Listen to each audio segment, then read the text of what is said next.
Well, well, well. So it looks like the Dallas Cowboys are about to start their second week of OTAs. But there is something that transpired last week that we didn't talk about as it pertains to the Dallas Cowboys OTAs. And now there are some things that are starting to leak out about a certain player that nobody saw practicing, and I am very interested in this discussion. But also, in my hometown of Tyler, Texas, from the 903 area code, we saw where Demarion Overshown tied the knot, got married. But I want to show you something very significant about the wedding video. We're also going to talk about Michael Irvin, as he says something similar to what I said in the past, that Brian Schottenheimer is starting to do some Jimmy Johnson type things. Let's talk Cowboys. We're about to talk facts. Man, let's get this show started. I got some issues going on, but nevertheless, we're going to let the show go on today. It is Monday. Happy Monday to everybody.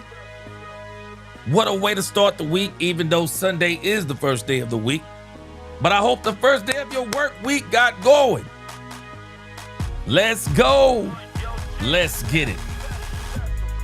Welcome, Cowboy fans and Cowboy haters alike. I'm the G, and I'm the host of Let's Talk Cowboys, where we talk facts. And as you come into this live stream, please hit that like button, share, subscribe, hit that notification bell, so we know the next time we post another video or go live. And yes, we are live. And if you haven't become a channel member subscriber yet, what are you waiting on? We have a lot of great things coming up this season. Yeah, let's talk facts. So, we got a great show for today. Demarion Overshown got married. Now, I normally don't deal in relationship stuff, but it is a big deal. The Bible teaches that marriage is honorable and all. And I'm also happy because I want to show you somebody who was at the wedding, just to show you what kind of person that we're dealing with. Then we're gonna just listen for a few moments to this was on DLL's podcast. Michael Irvin was talking about Schotty doing some things similar to Jimmy Johnson. Then there is a rumor, and I'm gonna take this with a grain of salt, but there is a rumor floating around out there about Jordyn Brooks and the possibility of him coming to the Cowboys. So we're gonna look at that article and we'll take it with a grain of salt. Then I saw something else come down the news line. They're talking about the best wide receiver duo in the NFL. And did the Dallas Cowboys qualify as the best wide receiver duo in the NFL? Then, I don't even know if it's an but we're gonna talk about Jalen Thompson at the Dallas Cowboys OTAs. And if this hasn't become aware to you, you're going to become aware of it today about Jalen Thompson. Then we're gonna go over to 105.3 The Fan. Brian Broaddus is gonna give us some OTA news about none other than Jaydon Blue.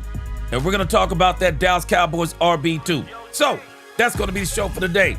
Overshown married, Irvin On Schotty, Brooks rumor, receiver duo, Jalen Thompson OTA news. Let's go. It's Monday. Let's get it.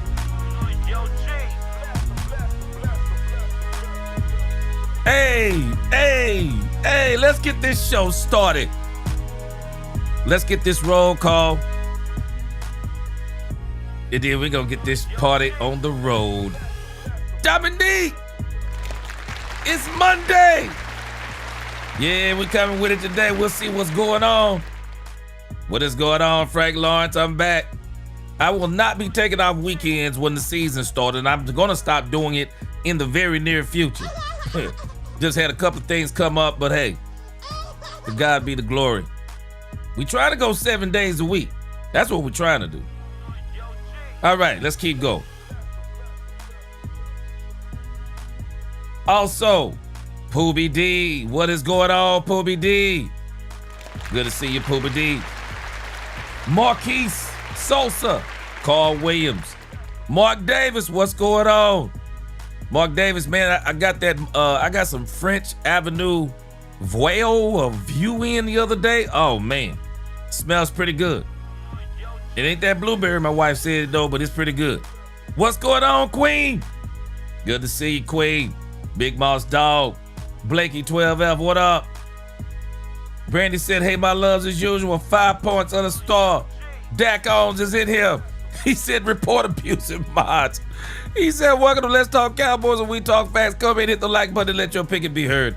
Please, let's keep the chat clean. Let's go, y'all. All right. 72 Chevelle just pulled up. What is going on? There will be blood. What up, Keek? What up? Real estate vet out of Las Vegas. What's going on in Vegas? Incognito, what is going on? Good to see you. Paul Whitted, JCT Slice. He says, congratulations to the young man. Love it for him. As for the Cowboys, we should be fine. I still believe, again, Dak and those wide receivers can cook anyone. We still have 4. Let's go. Yes, sir. Kimberly Hunt. What's going on, Kimberly Hunt? Mr. Get Dirty. Marlon Dillard, what is going on? Gregory Hicks. Final Hall, what up? Philip Williams. Dolores Ennis. Michael Lee, let's go. Appreciate y'all rocking with me. What's going on, Kendrick Thompson? I'm happy you're here today. Give yourselves a hand, the best chat on YouTube. Let's get this show started. Yeah, that French Avenue is crazy, Mark Davis. They make some very good fragrances, man. They really do. They make some very good fragrances. All right. So the first topic we have for the day is Demarion Overshown. And I don't know if y'all saw this, but I really do think they should publicize stuff like this more. It's not like it was something that you couldn't show. It's not like you're getting into the business of him, because they actually put this on the news. And so I really think it's a big deal. It's a very great moment in the life of one Demarion Overshown. These are the kinds of things that kind of ground your life, really helps you to just get to a point in life where you prioritize things and you're doing everything for, your faith, your family, and football. And I really like this for Demarion Overshown. I really do. He got married in my hometown of Tyler, Texas.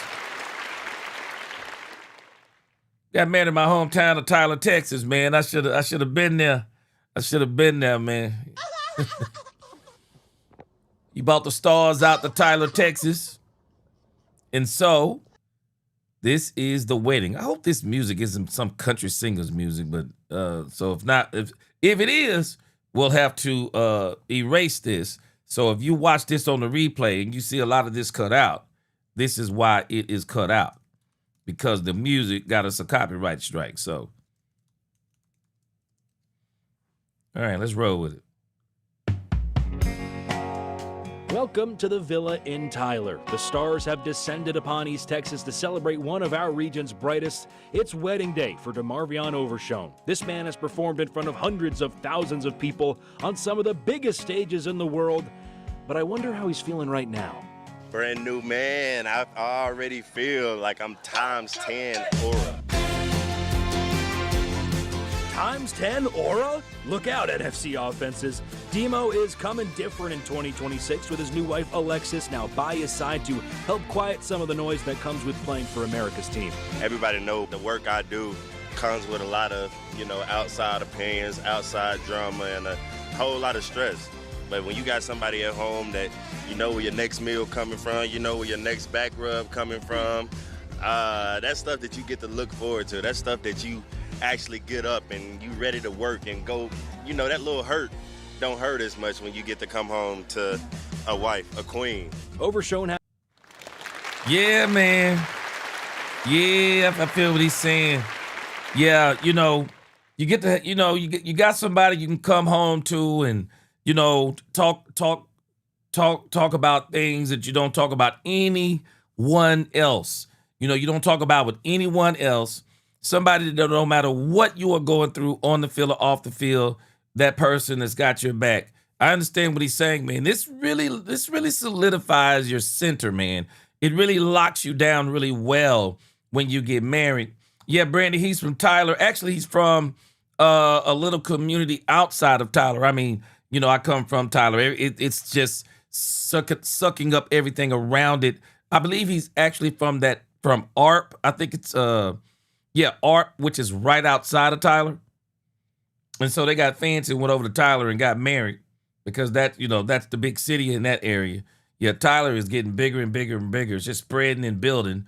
And so, yep, Earl Campbell's hometown, there will be blood. Yep, mine too. Born in Jacksonville, but pretty much raised in Tyler, Texas. Jacksonville is about 30 miles down the street. Actually, isn't even really 30 miles. I mean, you blink and you'll be there. So, but he went in and got married in Tyler, Texas. And yeah, everything he's saying, man, it's right on point. I love what he's doing. I love what he's doing. Has, of course, dealt with his fair share of hurt, coming back from a torn ACL, MCL, and PCL this past season. And he says his recovery may not have happened without his now wife by his side.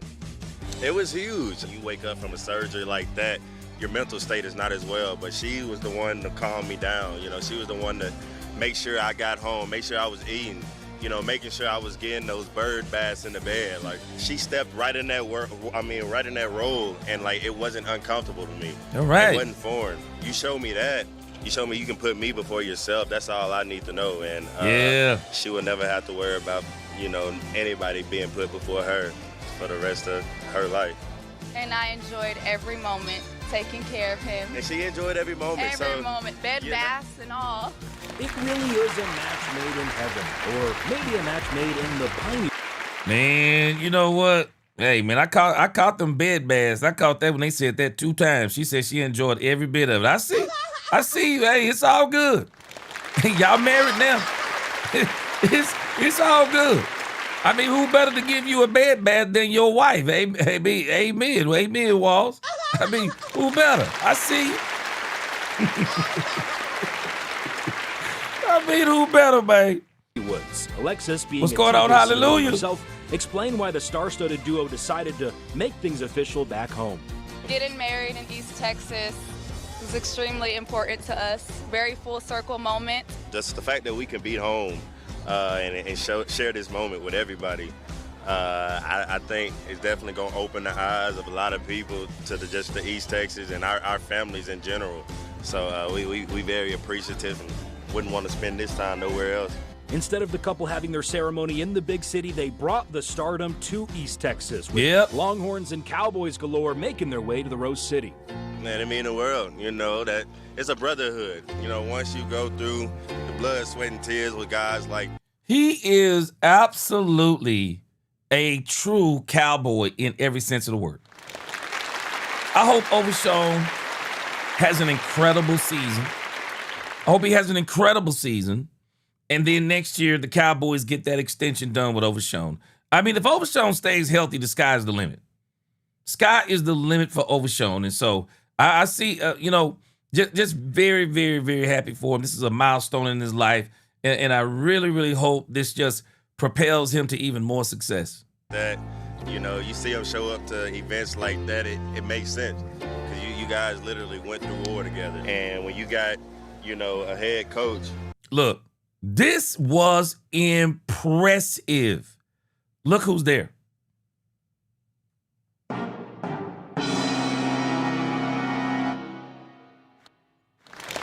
It don't get no better than that, man. It does not get any better than that.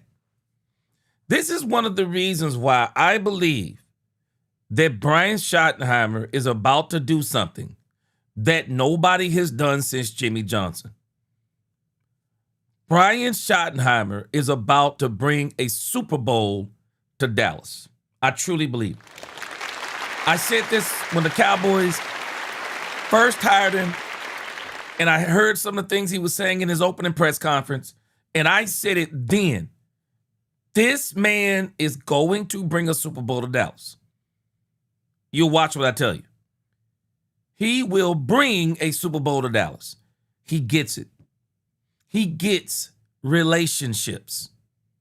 He gets family. He gets culture. This man is building something. And for as good, and I'm telling y'all, I told you this last week, for as good as Bill Parcells was, Bill Parcells didn't build families. This is a family that he's building. He's building a family that has each other's back. He's building a family, a culture. It is incredible what you are watching Brian Schottenheimer do. Man, I'm telling y'all, I've experienced this with Jimmy Johnson. For y'all who are so young, you have not seen what it was like and the build up to the Cowboys winning the Super Bowl. I'm here for you. I'm going to help you see what it felt like. Because a lot of us, as we were watching this thing with the Cowboys, we really didn't know what we were watching. But hindsight is 20/20. And we experienced what we were watching, but we didn't really appreciate it. Now, 30 years later, we can appreciate it, seeing what Jimmy and also Jerry, what Jimmy and Jerry actually were able to build. And what Schotty, he's already said it. His goal is to have the best culture in football, and he is getting there. He's getting there. He wants the best culture. Steven said he wants the best team. And I think they are both making moves. They are both making moves to get where this team needs to go.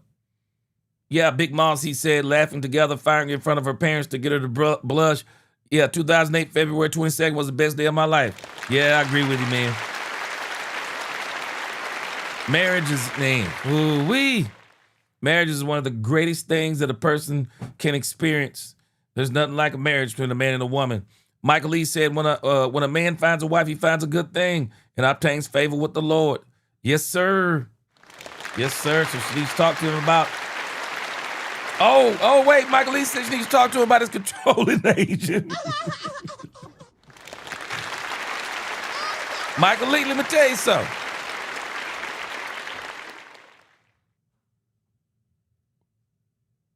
We might have heard Overshown's wife say one of the most important things in this entire interview. She said, and I quote, it was important for them to get married in East Texas. I got a feeling that it's probably important for them, for Overshown, who has a farm out there and everything. He is a true cowboy in every sense of the word. I also believe that it's important for them to remain a Dallas Cowboy. I do. And she may very well help with that. Patrick, I hope it's not true. Brandon Cupp said Dak is poised to get 4 rings. It's a pattern, 2, 3, and the next is 4. Dig me. Man, if he gets 4, that'd be incredible. But I can tell you this man sitting back here with that Cowboys kind of blue hat, yeah, they're going to get a Super Bowl with him. He gets it, man. And when you got, a head coach, coach of the Dallas Cowboys, taking the time to show up to one of his players' wedding, I think that gives you an insight on how our bond and how our team chemistry is. Yeah. I'm thankful for where I'm at. Putting that store on, everybody would, do anything to do it, so I don't take it for granted being able to play for the Cowboys. Moments like this is when you want to bring everybody together and have fun, and I'm looking forward to that tonight. A night filled with love, laughter, and of course, roses. I'm his Tyler Rose. The Rose.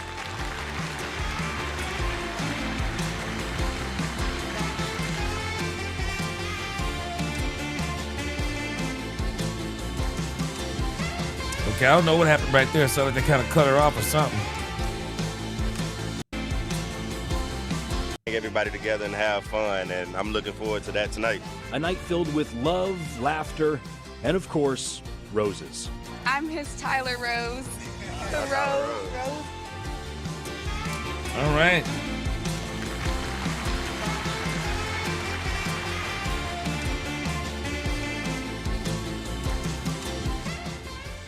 Absolutely awesome. That's all I can tell you on that. That's all I can tell you. Absolutely awesome. Overshown is now married. And I really think it's going to help his football career immensely. I believe it's going to help his football career. I do. So, again, and I hope Overshown, even though he went and hired David Money Getter, I hope that still means that he's going to be with the Cowboys for a long time. Praying for health. You know, this is his first off season where he's actually going to be, well, actually, I guess it's his second one. He got hurt in the preseason of his first year, but it's been a couple of years, I believe, since he's been healthy coming into a season, so I'm excited for him. It's a big year for him. Got married, stabilized, everything. He's all good to go. He's all good to go. Yeah, hallelujah. You said Jerry gonna be like, get rid of them athletes first, guys. Problem is, there's so many people signing with him. Jerry gonna have to keep dealing with him. Ain't nothing he gonna be able to do. I don't know if it's the athletes first, guys. I wonder if it's just David Mulugeta. I think he might be. I think this just may be a David Mulugeta thing because Mulugeta got Parsons out of here. Brandon Cup said Overshown seems like the guy at the barbecue you want to chill with and then watch him eat ground for a woo hit. Yeah, he seems to be a very nice guy. Gregory Davis said this is the kind of publicity that shows the type of culture the Cowboys are building.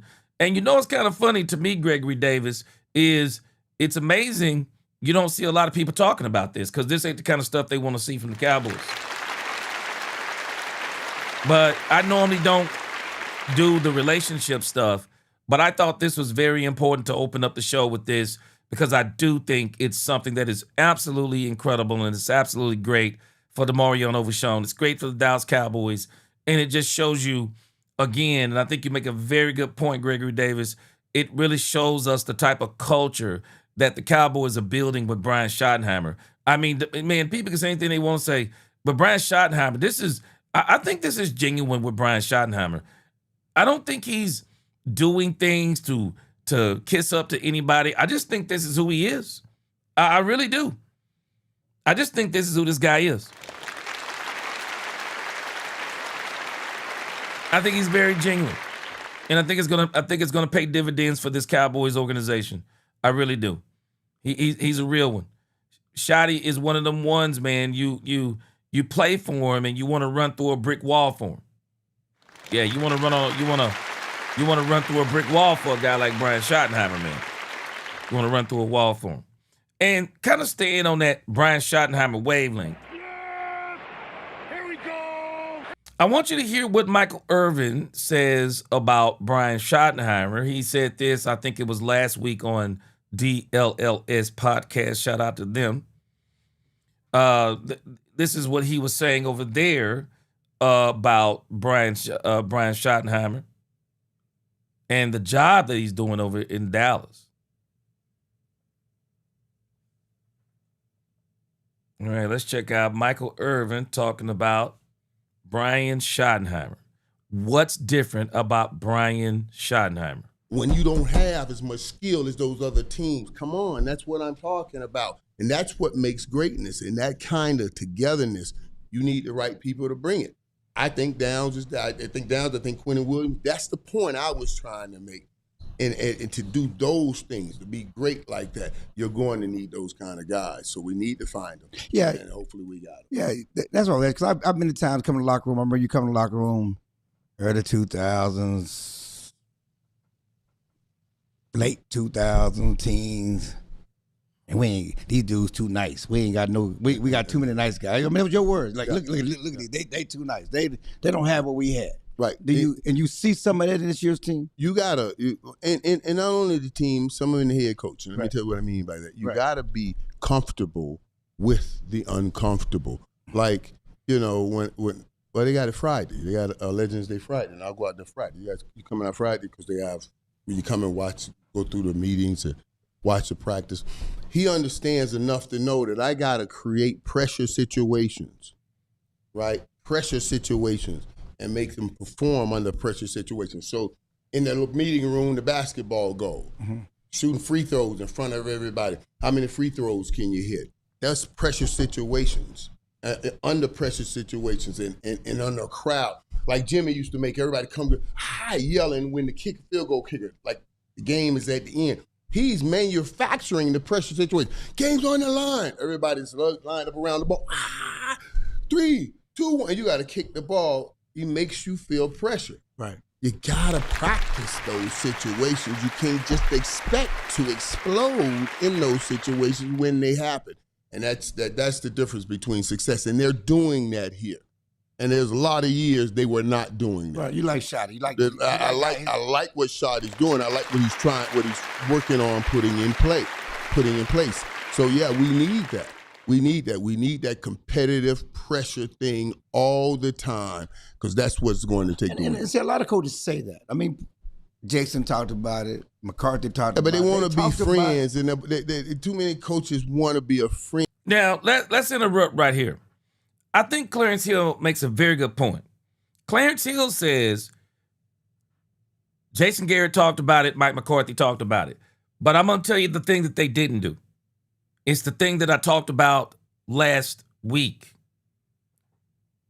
They didn't get the kind of trust that Jerry has in Brian Schottenheimer. They didn't have that kind of trust. The trust that Jerry has in Brian Schottenheimer is personal. I don't think Jerry Jones just likes Brian Schottenheimer as a coach.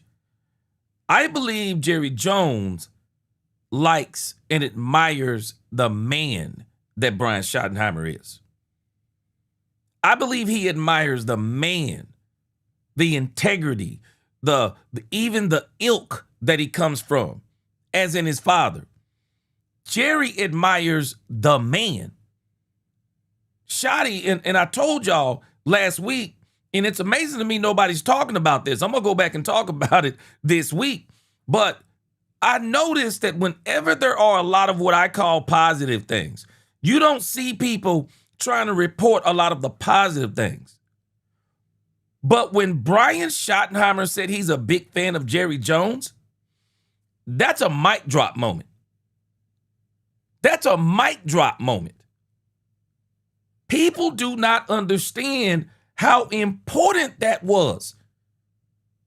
Because it's not only important that he said it, but it's important that he shows it. Schotty is actually telling his team, I'm a big fan of Jerry Jones. Schotty is telling his team, Jerry Jones is a part of this. He's not doing what Jimmy did after the championships. Schotty is doing it now before they get a championship. The one thing that Jerry always wanted from Jimmy was confirmation.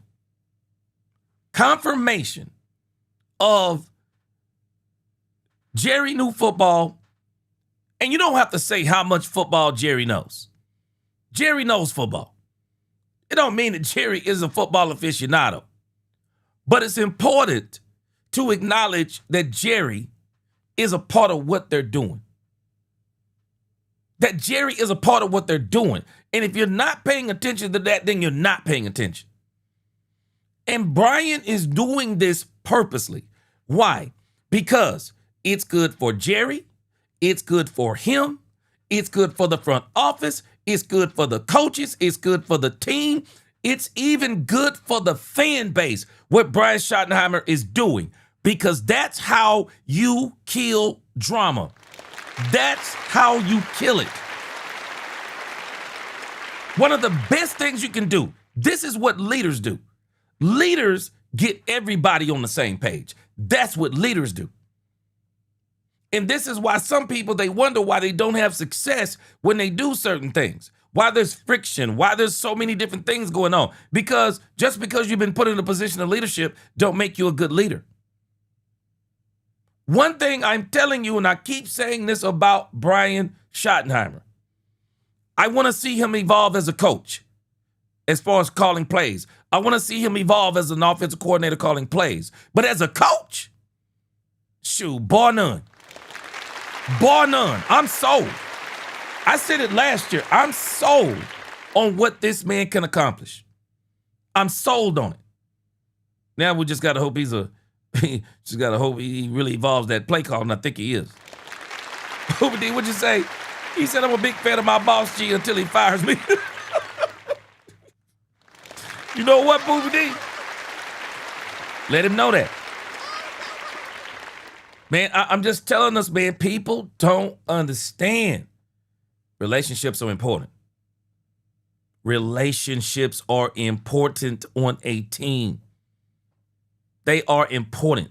And you can't let a lot of outside noise get into your family. Let people say whatever the heck they want to say on the outside. But on the inside of that building, nobody gets to talk bad about anybody on this team.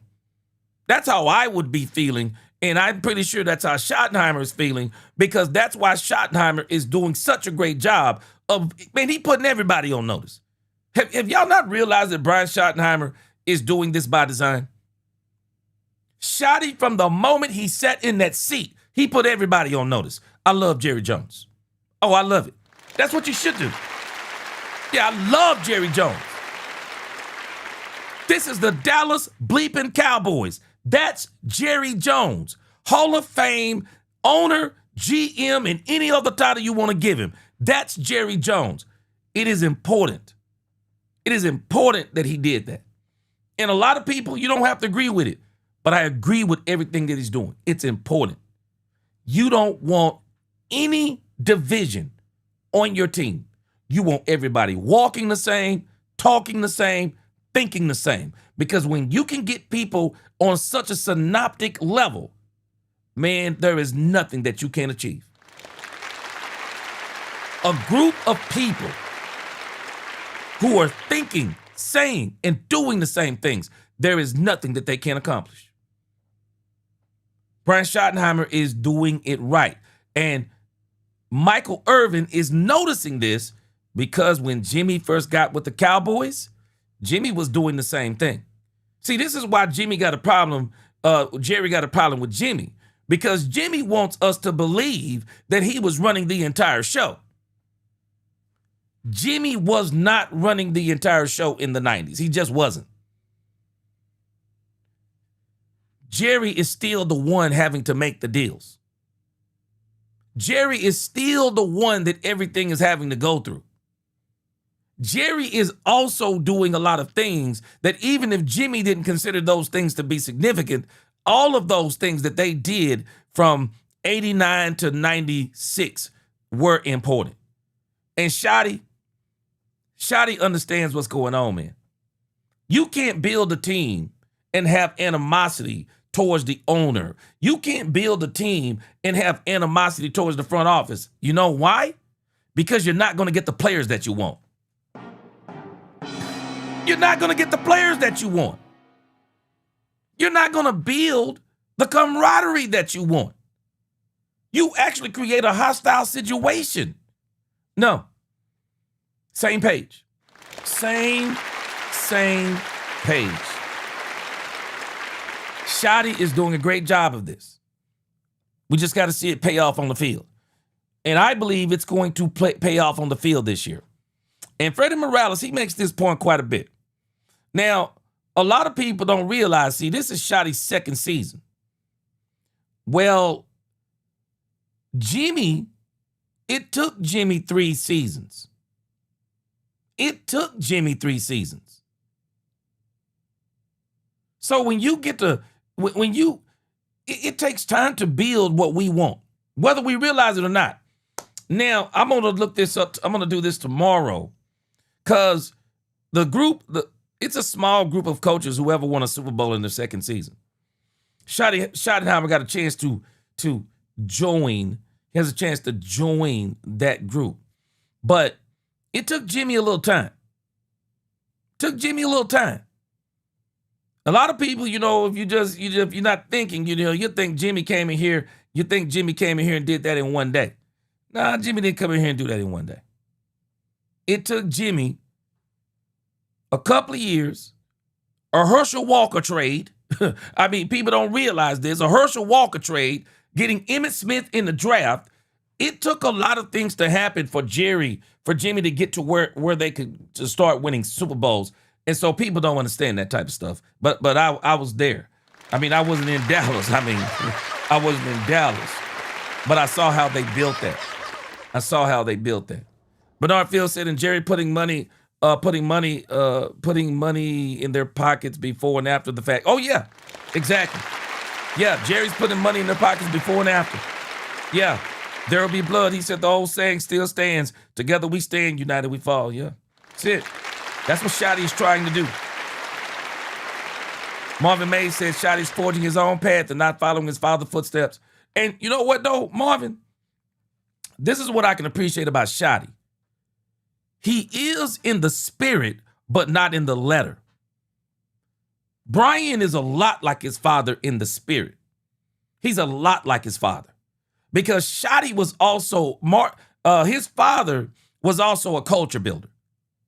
They loved Schottenheimer, man. They love Marty Schottenheimer. They love Schottenheimer's father. They love Schotty's father. He was that type of person too. You know, his father would build cultures to where people would run through a brick wall for him too. But he was one of those coaches of that time, very strict and all of those type of things. But the thing that Brian is doing, he understands the room. He understands the time. He understands how the game has changed. And so he's applying some of those spiritual principles, but he's doing it up to date. He's doing it up to date. It's the same thing with Jimmy, where Jimmy is that very strict, give up everything for his team. Schotty is in the spirit similar. But then what Schotty wants to do is say, no, hold on a second. I'm just as dedicated as Jimmy. I'll move closer to the team. I'll discipline the team as much as I can in 2025 and 2026. But on the other hand, I want y'all to understand the importance of faith. I want you to understand the importance of family. I want you to understand the importance of those two things, because if you understand those two things, it makes the football mean even more. It makes the football mean even more. If you're a married man, you'll understand what I'm telling you. It's one thing when you have a job and you make a lot of money, and it's another thing when you have a family and you're working hard to bring things home for that family because you want them to have the best life ever. It's different.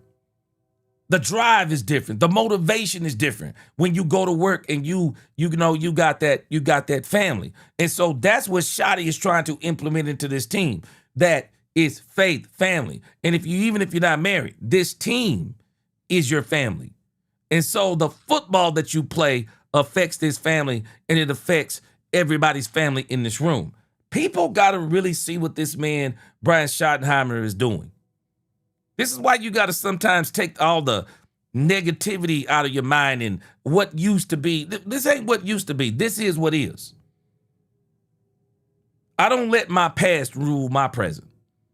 I let my future is what rules my present. Where I'm going, where I want to be, and then my present of who I am. I only look back at my past to look at where I come from. But I don't look at my past and say, I'm still the same, because I should be better today than I was yesterday. And so I absolutely love what Brian Schottenheimer is doing. I love it. Yeah, I know what you meant. There would be blood. Yeah, united we stand. Yeah, I know what you meant. Yeah, the lunatic says Schotty following dad's advice. Yeah, he's doing it in the spirit.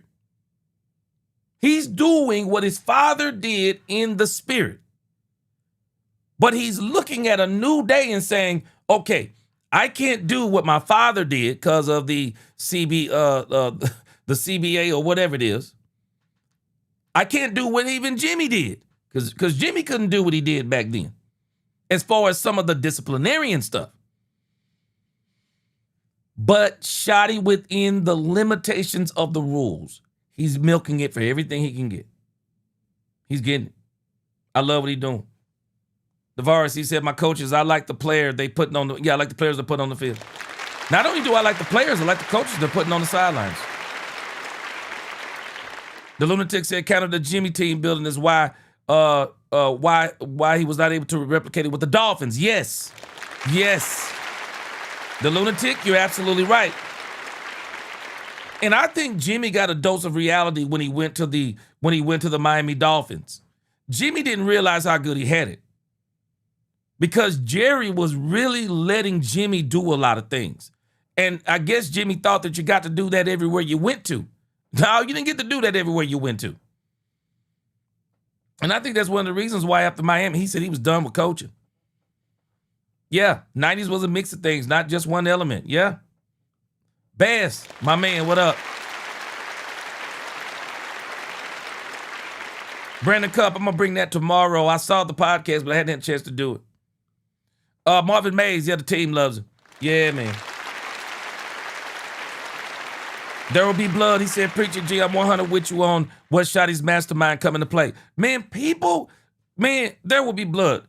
People are not appreciating what Brian Schottenheimer's doing enough. They're just not appreciating it. They're just not appreciating what this man is doing. This man is getting Jerry Jones to do things that we have not seen him do since Jimmy. And this is why I keep telling folk, and I'm going to tell you again, stop blaming Jerry Jones.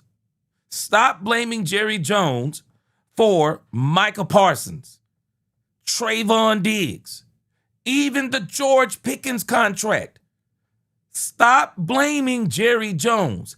Jerry Jones is the face of those decisions. But I got a feeling, based on things that I hear Brian Schottenheimer say, Brian Schottenheimer is in agreement and may even be the force behind those three moves. Man, I'm telling y'all right now, tell me anything you want to. Culture is important to Schotty. And I'm telling y'all, man, Parsons didn't fit what Brian is trying to do. Parsons didn't fit. Diggs didn't fit. George fit last year. For everyone who thinks that it's Jerry who's saying, yeah, we want to see it one more year. Have you ever thought that Brian Schottenheimer told Jerry, I want to see it one more year? Man, people better stop playing. This dude, Brian Schottenheimer, is a mastermind. He knows exactly what he's doing. He knows exactly what he's doing. And I believe this is why George Pickens is here to stay. I believe George Pickens is here to stay. I do. And Brian Schottenheimer is going to be the reason that he's going to be here to stay. I absolutely believe it. I believe it until they prove me otherwise. Yes, sir. Blake said he believes it. I'm going to tell you. I'm going to believe it until they prove me otherwise.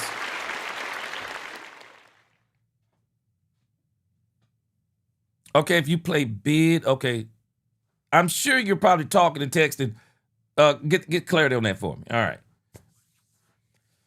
Brandon Cup says Schotty will be in the Ring of Honor and will bring a minimum one Super Bowl win because of himself and his father. Oh, yeah, I'm telling you, it's going to be one of the greatest stories in the NFL, Brandon Cup.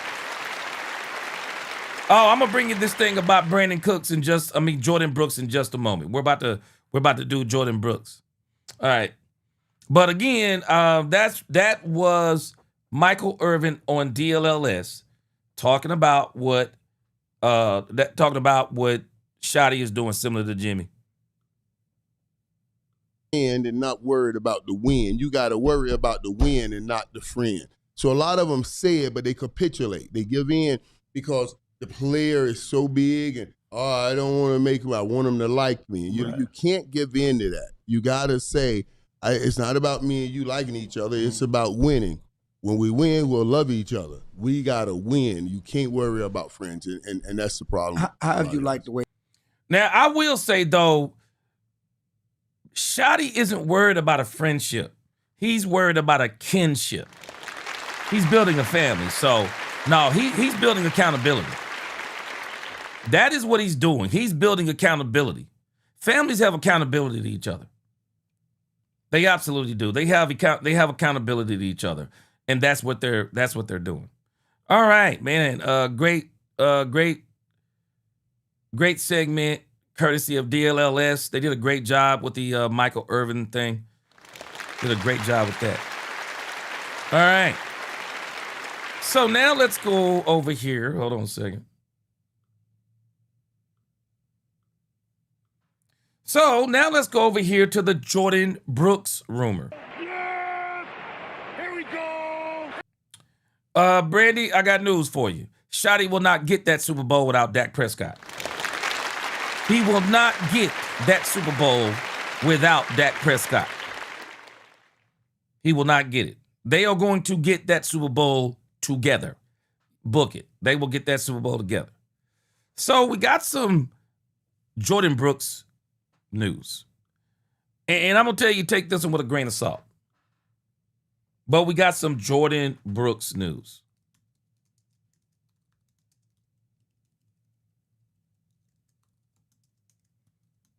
All right, let's check out this Jordyn Brooks news.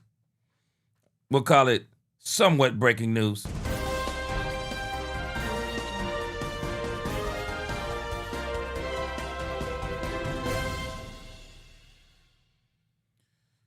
So there is talk about Jordyn Brooks coming to the Dallas Cowboys. And I don't even know. This newspaper says Times of India. I mean, they're keeping up with the Cowboys over in India or whatever.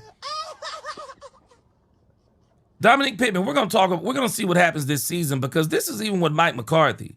They've had problems with penalties. But again, they got a lot of new players out there. So we're gonna see what happens defensively with Christian Parker and offensively with Brian Schottenheimer. But for whatever reason, man, penalties has been a plague for this team. All right. Let's check this thing out with Jordyn Brooks. Take this with a grain of salt. I'm not even sure who this is. It says here, though, there is an NFL trade rumor. Cincinnati Bengals and the Dallas Cowboys emerge as top landing spots for $26 million Miami Dolphins All-Pro. Now, again, I'm not even sure who Mahima Roy is. Times of India. This was written June 9th, 2026. I'm not sure about this, but it is some good information in here of how the Cowboys could actually pull this trade off. And it seems like that there is some truth in here. It says the Miami Dolphins star Jordyn Brooks has been in the news concerning his trade from the team, even though nothing has been confirmed yet. Amid all the mess, the Cincinnati Bengals and the Dallas Cowboys have emerged as potential landing spots for the star player. And so it talks about how a team could actually sign him. It says here, salary cap hit for the new team. He's in the final year of the contract. So the team that would get him, I hope this is accurate, they would have to pay $7.87 million. The acquiring team assumes the base salary and the active roster bonuses. So that's basically $7.87 million. They said the trade likelihood is moderate. I think he is getting traded. I believe Jordyn Brooks is getting traded. I just think it's a matter of somebody offering them what they want. It says latest insider update, Cowboys and the Bengals, potential return. And I think this is the holdup. A day 2 or early day 3 draft pick. Because Jordyn Brooks, I've told y'all this and I'm going to tell you again, Jordyn Brooks is a first-round draft pick, man. Dude was a first-round draft pick and is playing like a first-round draft pick. Now, he is 28 years old. He is 28 years old. But if I were the Cowboys, Jordyn Brooks is a move that I would absolutely make. I would make this move. The Lunatic said, we got a first, second, third, and 2 5ths or 6th in next year's draft. Miami wants picks, and I don't think Jerry will go with only 4 picks, so Brooks will be traded, but not to us. Man, I'm going to tell you, I really think he ought to give him. If they want a third, I'd give it to him. I wouldn't care. Jordyn Brooks would be your next year pick. He's that good. He's a tackle machine, playmaker. If I was Cowboys, I'd make that move. Eric Gonzalez said Cowboys were warned about getting him. They had to find out the hard way on Eberflus. Oh yeah. Yeah. The Lunatic said 28 and final year of his deal. Yeah, if it was me, the Lunatic, man, I'm telling you, I would give up a third for him. I would. What's going on, Shenard? I'd give it up for him. I really would. And the reason why I would, because even though he's 28, but the Cowboys are in win now mode, regardless of what anybody says. They're in win now mode. And don't let anybody fool you.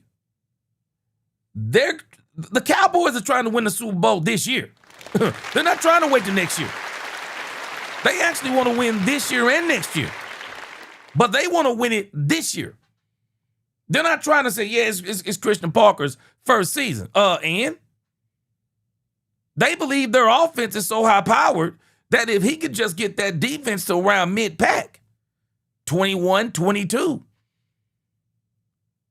and God please, 16 or 17,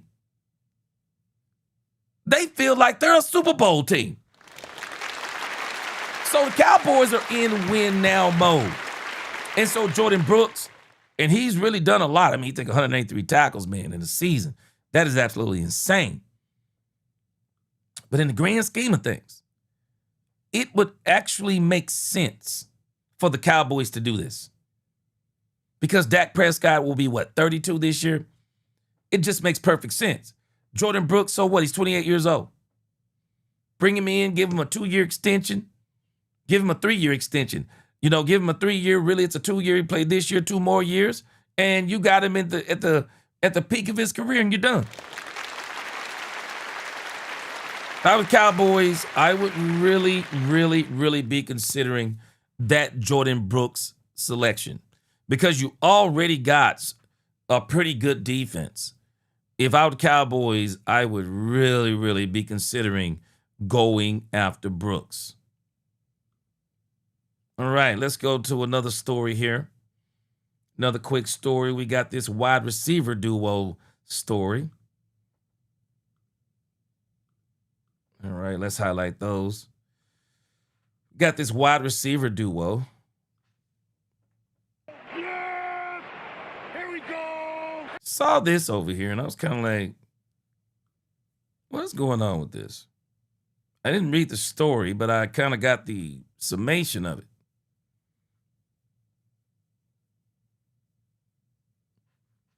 Best wide receiver duo in the NFL.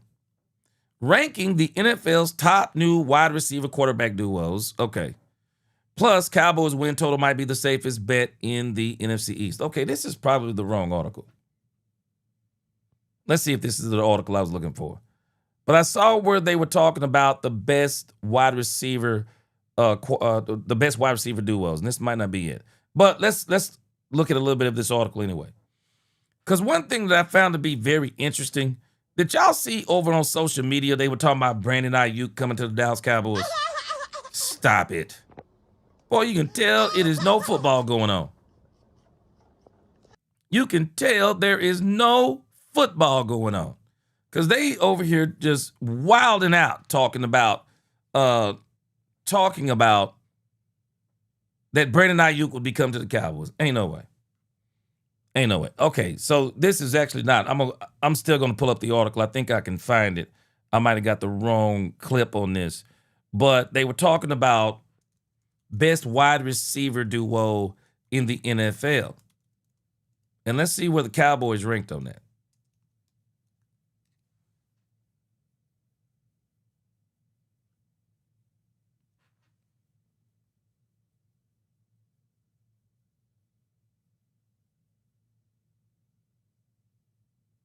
Okay, yeah, I pulled up the wrong article. That's what it was. All right, let's check this article out.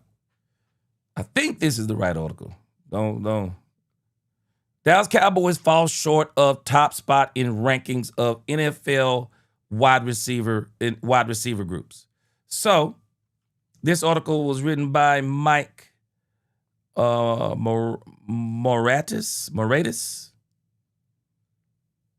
It says, there is one thing we can say with 100% certainty, that the Dallas Cowboys have one of the best wide receiver duos in the league. I think it's the best. It says, we knew CeeDee Lamb was in the upper echelon of wideouts in the NFL already going into 2025, but George Pickens still had something to prove last season.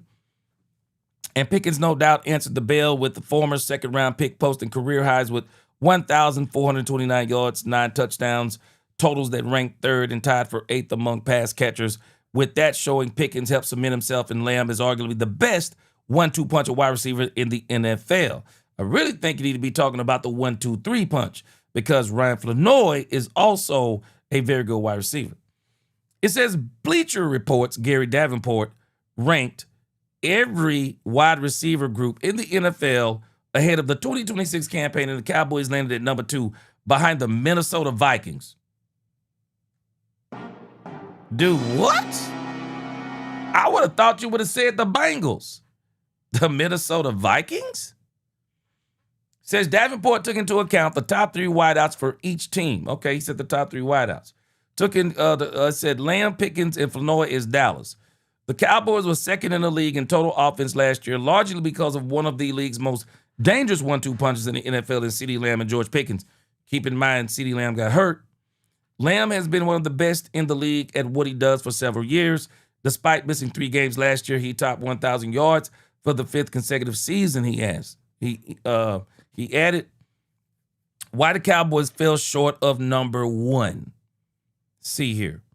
The only explanation for the Cowboys falling short of number 1 is the presence of Ryan Flournoy. Really? Who is projected to be the wide receiver 3 in Dallas in 2026. The former 6th-round pick showed a lot of promise in his second season in 2025, finishing with 40 catches, 475 yards, and 4 touchdowns, all career highs for Flournoy. However, he still just has 1 decent season in 27 games under his belt in the NFL, so it's fair to say the jury is still out on how good Flournoy can be. As a result, he no doubt prevented the Cowboys from finishing first on Davenport's list. The Vikings trio doesn't have a talented top 2 as Dallas, with guys like Justin Jefferson and Jordan Addison, but Minnesota is also supporting, Jawan Jennings, who is far more proven than Flournoy. That's what put the Vikings over the top. Okay, I see what they're doing. That's that wide receiver from the 49ers. That said, the fact that the Cowboys finished in the number 2 spot despite having an unproven number 3 just goes to show you how good the pairing of Lamb and Pickens are. Yeah, I see what they did there. I see what they did there.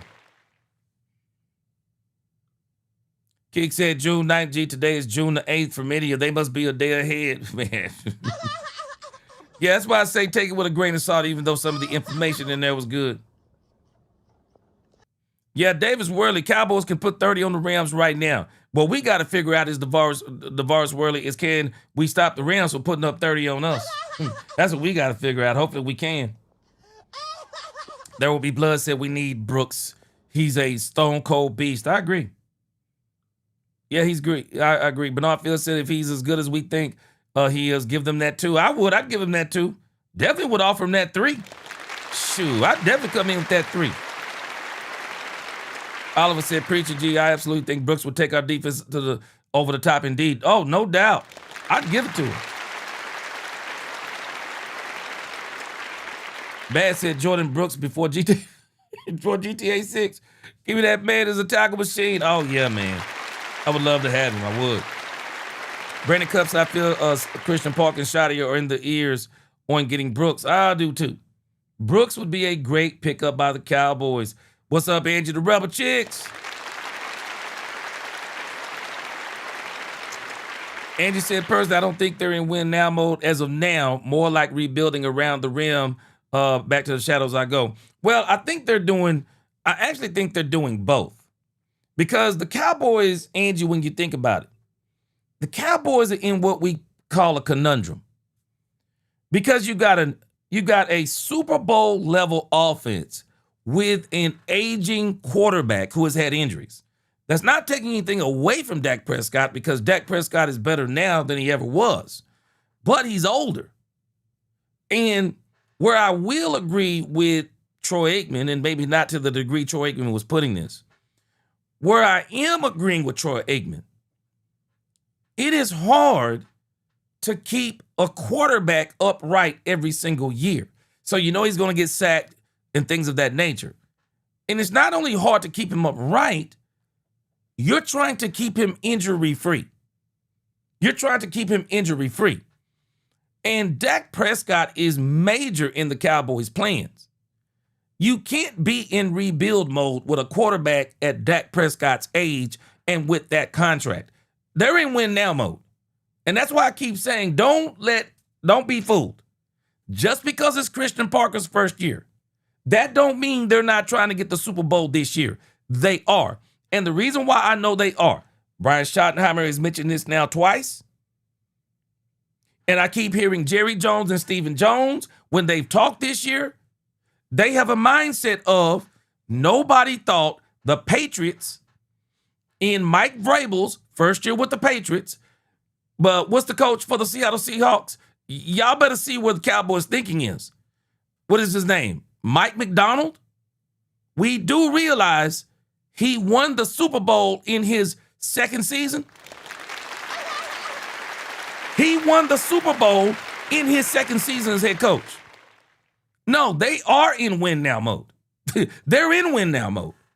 Just because they're putting all these new pieces on defense, the issue is they needed those new pieces on defense. But they're in win now mode. I guarantee you, they are not calling this a rebuild. You can't have a rebuild with a quarterback at Dak Prescott's age. You can't. And not only that, let me read this super chat. Stargarden next said, with the way things are going, Brooks to the Rams. Man, don't even speak that into existence. But also, when you think about Dak Prescott, you can't be rebuilding when you got Dak Prescott. You rebuild when you got a 26, 24, 25, 26-year-old quarterback. You don't rebuild with a 32-year-old quarterback. Because if you do that, you're foolish. But the people that they're replacing on defense, they needed to replace those people. And they made a mistake with Matt Eberflus last year. So they brought in Christian Parker. And I'll tell you another reason why I do not believe the Cowboys are in rebuild mode. BT Jordyn. They brought in BT Jordyn for right now. They brought him in for right now. They are trying to win right now. And so this is going to be I'm telling you right now. The Cowboys, watch what I tell you.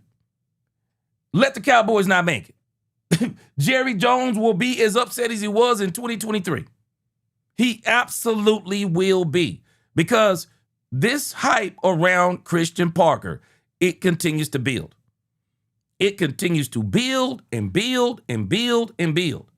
And they are expecting, I'm telling you right now, you think about this. The Cowboys are not expecting top 5 defense from Christian Parker. They're not expecting top 10. They're not expecting top 15. But I can tell you what they are expecting. They're expecting 20. They're expecting 21, 22. They're not expecting 25 and back. They want somewhere around 22 to 20 to 19, because they feel like with the offense that they have right now, that is built to win right now, that they can win. How do we know? Because they've all but been saying this. Because they said had we even competed a little bit on defense, we would have made a playoff run. Their words, not mine. Their words, not mine. They're in win now mode. They absolutely are in win now mode.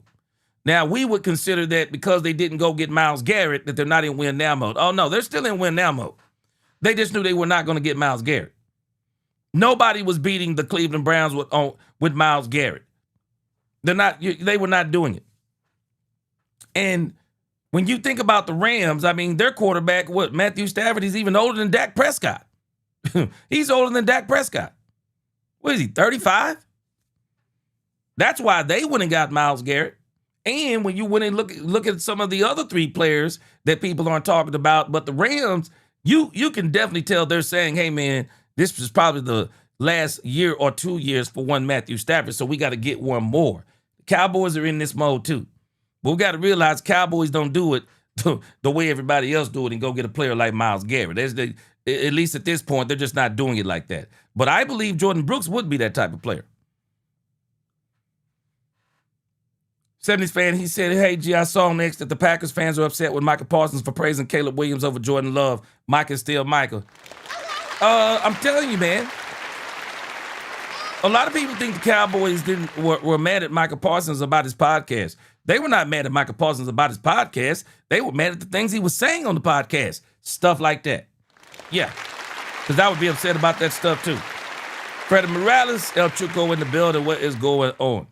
So, and I'll give us another reason why I believe that the Cowboys are in win now mode is the fact that they got George Pickens and the fact that they got him on the franchise tag. Yeah. Yeah. If you're not in win now mode, you actually trade George Pickens. They're in win now mode. They're in win now mode. And even that, like I said, that defense they had, that defense is them saying, okay, we made a mistake last year, so we got to get that defense built. And a lot of people don't realize, even this Dallas Cowboys defense, a lot of people don't realize when we start even talking about this Dallas Cowboys roster right now. A lot of people think too, like, yeah, they're not in win now mode because of they're not adding these players that they think that they're not adding the players we think they should add. Just because they're not adding the players that we think they should add, don't mean that they're not in win now mode. They are in win now mode. Absolutely in win now mode. And the reason being is, again, when we look at this Cowboys defense, we got to see what they're doing. We don't call these win now moves because we want, and I noticed this when I listen to people talk about like the Myles Garrett thing the Cowboys didn't do. People say that's a win now move, disregarding all the other win now moves. just totally disregarding all the other win now moves. We absolutely have win now moves on this team. But because we didn't get Myles Garrett, somebody says we're not in win now mode. We didn't get we're not getting Jordyn Brooks. We didn't get Bosa. We didn't get Von Miller, whoever else you name. We're not in win now mode. You're in win now mode when you go and get the second best defensive tackle in the game, arguably the best, Quinnen Williams. That is a win now move. Kenny Clark was a win now move. And this is the one that's really getting the disrespect. Do y'all realize Rashawn Gary is a win now move? Rashawn Gary is a win now move. Now, a lot of people disagree with this because they don't think he's an exciting enough player. But he's win now. Angie said, personally, I got you. I got you. No disrespect, but I got you. But again, because I hear other people share this sentiment, but these are win now moves. Quinnen Williams is win now. Kenny Clark, win now. Rashawn Gary, win right now. A lot of people aren't confident in Rashawn Gary, but Rashawn Gary is a win now move. And this guy we're about to talk about in just a minute, Jalen Thompson, win right now move. Kobe Durant, whether we recognize this or not, win right now move. And Caleb Downs, say whatever you want to say. People say, oh, we're not expecting to come in and be a top 5 safety. Top 10 anybody? No, they're expecting this dude to come in and ball absolutely out. They're expecting him to come in and ball absolutely out. So when you look at what the Cowboys have done, they have brought in players, whether we're accepting it or not. These are not rebuild moves. These are win now. And you can hear it in the Cowboys language. Yeah, nobody expected the Patriots to win last year. What are you saying? Nobody expected the Seattle Seahawks to win. What are you saying? Yeah, because we're expecting to have a similar success. We expect with our offense that is ready right now that we went in about in Christian Parker. And what I'm telling you is BT Jordyn is what really let me know right now. The Cowboys have a grand plan to answer, as I told y'all the other day, and we're going to go more in depth in this as the weeks progress. They have a grand plan on what they're going to do with their pass rush. They feel like they can answer it with what's on the team based on the Christian Parker system.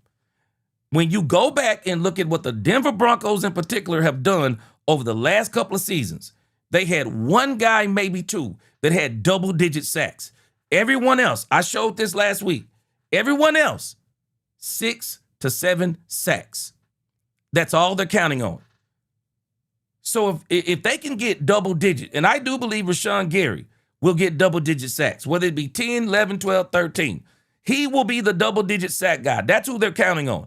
But from everyone else, if you go by what the Broncos did and get 68 sacks to 2024, 68, what was it, 68, 2024, 63, 2025. If you can get Rashawn Gary to get 10 to 12 sacks, well, what they're going to be counting on is, so can we get Donovan Ezeraku to get 4, 5, or 6? Can we get Quinnen Williams to get us 4, 5, or 6? Can we get Kenny Clark to get us 3, 4, or 5? Can we get Overshown to get us 3, 4, or 5? Can we get, dare I say, Caleb Downs on some of these nickel back blitzes? Can we get him to get us 3, 4, or 5? The Cowboys are not trying to accomplish 63. I mean, I think they'd want to. You don't need 63 to 68 sacks to win the Super Bowl. If the Cowboys can just muster up 40 sacks, if they can get 30 to 40 sacks, it will be way better than what they did last year. They are answering a lot of the things on this team. The issue is the dislike of what they're doing is coming from people out there in the media. And I'm going to include the Cowboy content creators in there too. I don't know why we separate the content creators from the media members when it is blatantly obvious that some of the media members are listening to things that content creators are reporting, and then they're reporting what the content creators are reporting. So what we are getting from the Cowboys is we're hearing this from outside of as far as what people think about the Cowboys. But in the grand scheme of things, no, they're in win right now mode. They're in win right now. And everything they've done, they're actually doing similar to what Jimmy did. If you go back and look at what the 90s Cowboys did, they had a very good mixture of young guys, rookies, veterans. Right now, the Cowboys got a pretty good mixture, offensively and defensively, with Dak Prescott leading the pack, being really the oldest guy on the team, as far as I can remember. But when you look at their their defense, they've done a very good job of young folk, older folk, older folk, and rookies. So I like what the Cowboys are doing. I think the depth chart is pretty much already there. I think a lot of these other, a 53-man roster, the Cowboys got about 91 people. I really think these other 40 people are on here just here for competition and training camp, because I do think that a lot of the Cowboys stuff is already set. Yeah, I think a lot of it's already set. Angie said, I don't doubt any of those players or coaches you mentioned, but I'm a visual learner. Let me see it on the field, then place judgment, but salute to you and all that are very confident. Now, let me clarify what I'm saying. Just because, Angie, let's follow this line of thinking. Just because it doesn't work on the field doesn't mean that's not the Cowboys' intention. Because most teams, when they come out at the beginning of the season, their intentions is to win the Super Bowl, and it don't work out. So people can do something, and it just don't work out on the field. People make moves all the time that don't work out on the field. It don't mean that's not what they intended. It just means that they didn't work out. And when I say the Cowboys are in win now mode based on the moves, if it's not successful, that don't mean that they're not in win now mode. That just means that it didn't work. That's all it means. That's all it means. It didn't work. That's all it means. But when you look at the circumstance of where the Cowboys are, they are in win now mode. Because I'm telling us now, if they're not in win now mode, then you need to go ahead and trade George Pickens before July the 15th. If you don't plan on winning the Super Bowl this year, well, you might as well just say, hey, we're going to go ahead and trade George and start getting ready for 2026, 2027. They're in win now mode. But I respect your opinion on what you're saying, because I get what you're saying. But again, just because it don't work out don't mean that that's not the Cowboys' intention, because you can tell by what they're doing and what they're saying. They're in win now mode. It don't mean they're going to win right now. It's the bottom line. Stargarden next, he said, look at Seattle. They don't have Brooks, Garrett, or Bosa. They have a well-coached roster of players. Hopefully we have that now on defense. And this is what I think they're banking on, Stargarden next. And this is why I like a lot of the things that we're hearing, because I don't recall hearing this last year. I heard us talking more about the players last year. But this year we're talking more about the system and how the players are fitting into the system, if that makes sense. See, last year we brought in all these, because I had a theme last year for last year's training camp. I said it was the year of the ex-first-round draft picks. Man, the Cowboys went out and got all these ex-first-round draft picks, and they really thought this thing was going to take off. It didn't. It didn't. It didn't work. They thought Matt Eberflus. I mean, they really thought, I'm telling you, they thought Matt Eberflus was actually going to come out there and do what they're wanting Christian Parker to do this year, somewhere around 22. Because the offense is so good if you can just get us to 22. Well, Matt Eberflus couldn't even get us to 22. And that became the problem. Yeah, that became the problem. But yeah, you can hear it in their voices. They're in win now mode. They are in win now mode. And again, if it don't work out on the field, it just don't work out. Just don't work out. So, and a lot of teams are probably in win now mode, but sometimes it just don't work out. Yeah. And again, that's what I'm saying. Yeah, they're in win now mode. It just might not work out, Angie. Bottom line. May not just work out. But I believe it is going to work out. I believe it is going to work out. Now, I'm not telling you I believe it's going to be. Now, I'm sticking to where I am. I believe the Cowboys, I said last year they make the Super Bowl in 2026, no later than 2027. I'm sticking to it. I'm still sticking to what I said. I think there is a great chance that the Cowboys can go to the Super Bowl this year. This year. They have all the makings of a team that can do it this year. And I don't think the Cowboys are done with talent acquisition. A lot of people are looking at this team in May saying, or now we're in June, look at this team in June saying this, that, and the other.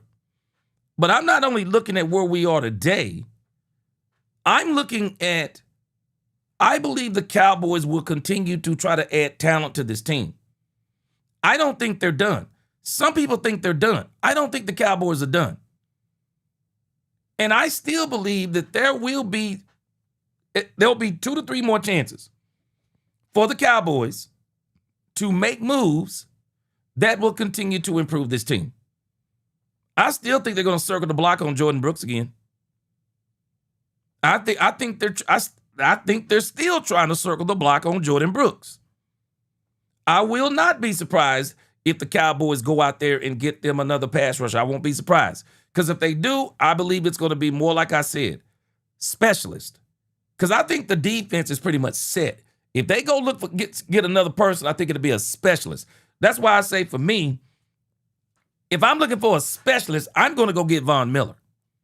I'm not going to go get Bosa. I don't know about Bosa's health. But if I was to go get a pass rush specialist, I would go get go get Von Miller.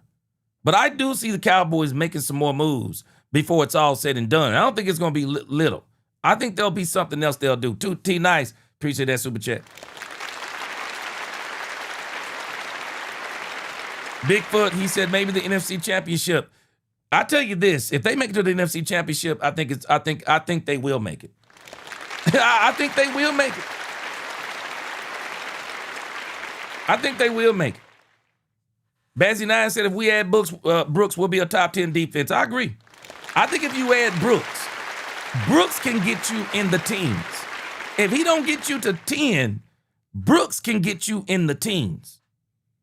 Because one of the main things is really just been a problem for the Cowboys has been linebacker, and it looks so much better right now on paper.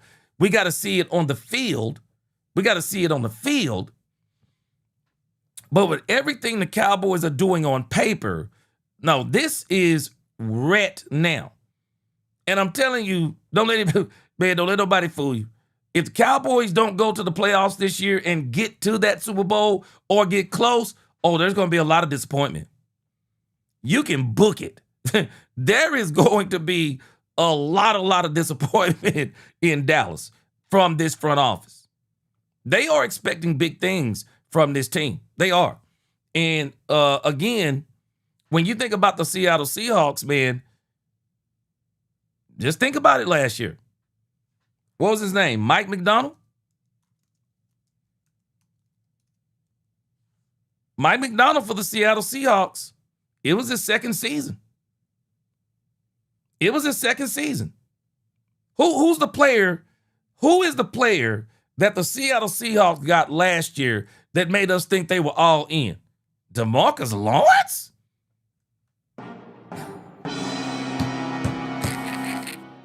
He was not. He was not what they called a Super Bowl move. Seattle Seahawks did it the old-fashioned way. Seattle Seahawks had some very good drafts. Seattle Seahawks got them a great coaching staff. And in the second year of Mike McDonald, they went out there and got a Super Bowl. And the Cowboys, believe me when I tell you, I'm not making this up. I keep hearing them say the same thing. Jerry and Stephen Jones have said this multiple times. Nobody expected the Patriots to be there. Nobody expected the Seahawks to get there.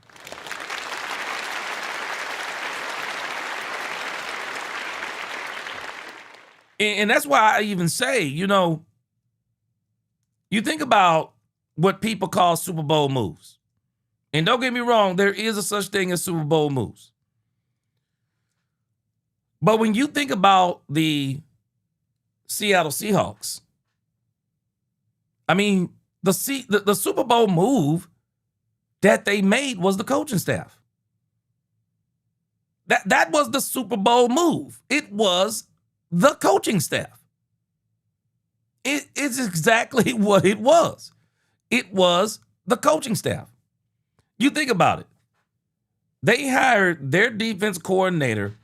I think his name is Aiden Durd. They hired Aiden Durd in 2024. And it's amazing to me. And I'm telling you, the Cowboys' thought process is here. The Seattle Seahawks went and got DeMarcus Lawrence. That was the move. We're mad in Dallas because, the Cowboys were not aggressive enough. They didn't go out there and get Myles Garrett. Well, the Seahawks won the Super Bowl last year without Myles Garrett. They won the Super Bowl without Myles Garrett. They absolutely did. They won the Super Bowl with great coaching and some good to great players who were bought all in. Yeah, that's what they did. And that's why you keep hearing Jerry Jones and Stephen Jones say nobody expected the Patriots or the Seahawks to be there. Because in the grand scheme of things, let's think about it. If you look at the Cowboys roster this year, could you compare that roster from the Seahawks last year to the Cowboys roster this year? I bet if you went down the line of that Seahawks roster and compared it to the Cowboys roster this year, there is no way that you don't come away saying that the Cowboys 2026 roster is better than the Seattle Seahawks 2025 roster. I dare you to do it. I dare you to do it. Because offensively, we are probably, it ain't even probably. Offensively, the Cowboys are leaps and bounds better than the Seattle Seahawks. Right now. Right now. Absolutely right now. Better than the Seattle Seahawks.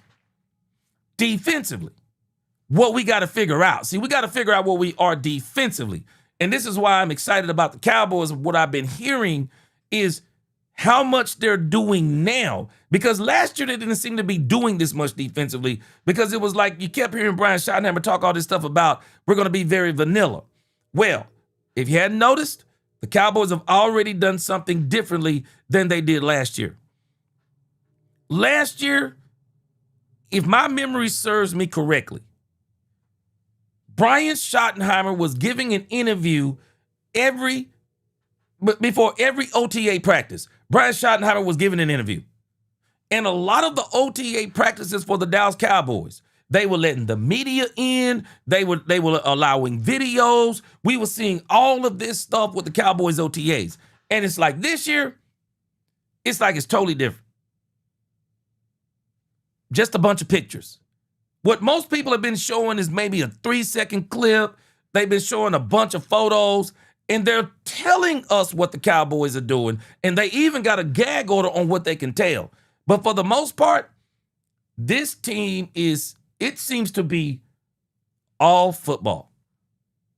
All football. It's like, okay, take the spotlight away. Let's focus on all football. And so we got to figure out what this defense is. We absolutely have to figure out what this defense is. But again, I would dare say, if you go compare the Seattle Seahawks defense last year to the Cowboys defense this year, I'm talking about just looking at the names. I think the Cowboys may stack up pretty well against that Seattle Seahawks defense. I think it may stack up pretty well talent-wise. Because, man, let me tell you what we are totally discounting. And you can't see the forest for the trees. Because, again, this Myles Garrett discussion really kind of shows you how people think sometimes. Because they always think it's that one player that's going to do it. It's that one player that pushes you over the top. But you got to have a lot of other things in place. But when you look at this Dallas Cowboys defense, this Dallas Cowboys defense has a lot of things that Seattle Seahawks defense didn't have last year. And that Dallas Cowboy defense, man, we're taking this for granted. This defense has some bona fide proven players on here. And I dare say, man, we got some stars on this defense. We got some stars on this defense. Quinnen Williams, he's a star. No matter how you slice it, he's a star. Rashawn Gary, we're about to see. Rashawn Gary was on star status before Michael Parsons got hurt. He was on star status. Man, everybody was loving Rashawn Gary before Parsons got hurt. And then he became the de facto standard, and Parsons wasn't the only injury they suffered. But Rashawn Gary, I believe he's getting a bad rap, but we're going to see. Overshown healthy. Overshown healthy is a superstar. Can he stay healthy? He's a superstar. D. Winters, we won't go superstar. But D. Winters, I believe he can play. Jalen Thompson, borderline superstar on defense. We're going to talk about him in just a moment. Kobe Durant, playmaker, is about to get a big contract. I don't think it's going to be with the Cowboys, but I think he's about to go out there and prove that he is worth a big contract. But again, when you look at this Cowboys defense, go back and look at that Seattle Seahawks defense. When your biggest acquisition, and this is what throws a monkey wrench in the whole this whole Myles Garrett discussion, for example.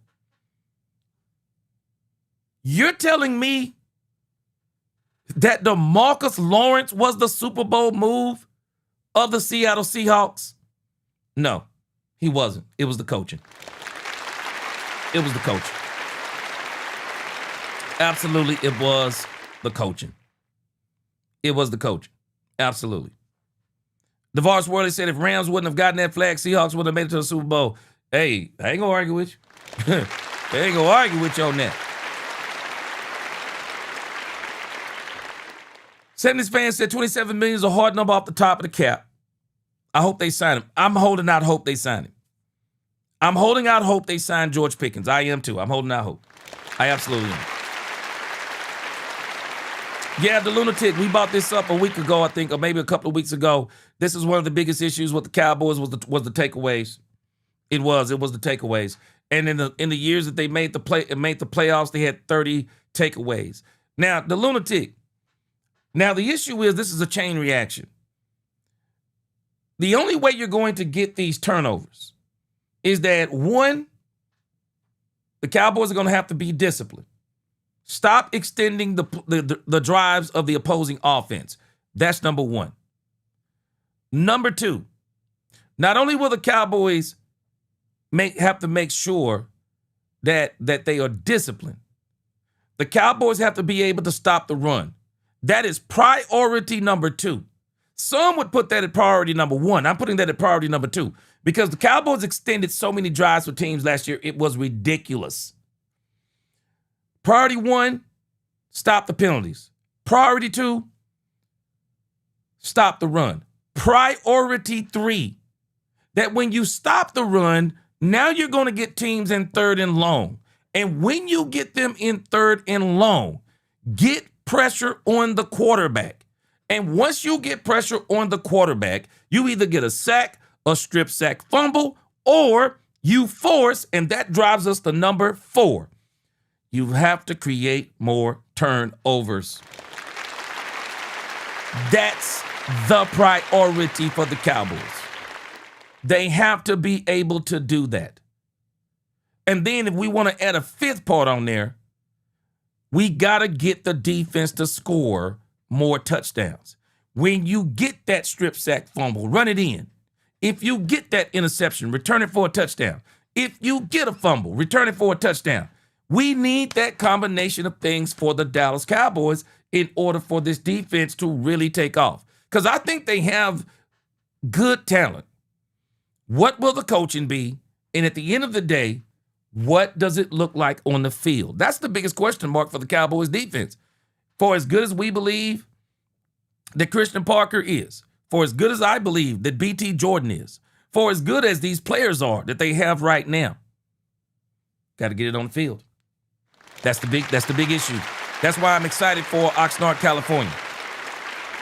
I am excited for Oxnard, California. I want to see what they look like against the Rams. I want to see what they look like against the Saints. I want to see what they look like because last year, what they looked like in Oxnard, California against the Rams is pretty much what they look like. And don't let me forget as I look at the Cowboys roster about the superstars on this team. Caleb Downs, superstar in the making. We're going to put a question mark by him. Superstar in the making. But I believe Christian Parker is going to put him in a lot of situations to succeed. Larry Golden, I was just talking about the offense.